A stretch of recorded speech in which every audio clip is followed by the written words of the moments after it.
اور ابھی اہم خبر سے آپ کو آگاہ کریں کہ ممتاز اسکالر ڈاکٹر ذاکر نائک پاکستان پہنچ گئے ہیں۔ وزیر اعظم یوتھ پروگرام کے سربراہ رانا مشہود نے اسلام آباد ایئرپورٹ پر ان کا استقبال کیا۔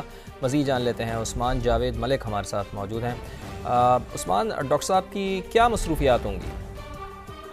دیکھیں، ڈاکٹر ذاکر نائک صاحب اسلام آباد پہنچ چکے ہیں اور ان کی اسلام آباد میں بھی مصروفیات ہیں۔ اس کے علاوہ لاہور اور کراچی میں بھی ان کے خطابات ہوں گے۔ وزیر اعظم یوتھ پروگرام کے سربراہ رانا مشہود نے ڈاکٹر ذاکر نائک کا اسلام آباد ایئرپورٹ پر استقبال کیا۔ ڈاکٹر ذاکر نائک حکومت کی خصوصی دعوت پر پاکستان آئے ہیں۔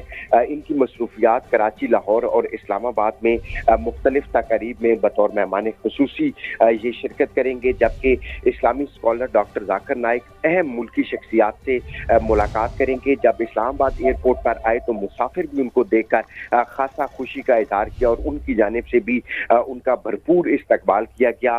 ڈاکٹر ذاکر کا استقبال کرنے والوں میں وزارت مذہبی امور کے حکام بھی شامل ہیں، جبکہ ڈاکٹر ذاکر نائک کو ایئرپورٹ سے سخت سیکیورٹی میں اسلام آباد روانہ کیا گیا اور اب وہ اسلام آباد میں اہم شخصیات سے ملاقات بھی کریں گے اور مختلف تقاریب میں شرکت بھی کریں گے اور اسلام سے متعلق جو موضوع ہے اس پر گفتگو بھی کریں گے۔ جی، یقیناً یہ احساس کی بات ہے کہ ڈاکٹر صاحب پاکستان تشریف لائے ہیں۔ بہت بہت شکریہ آپ کا، آپ ہمیں آگاہ کر رہے تھے۔ عثمان جاوید ملک۔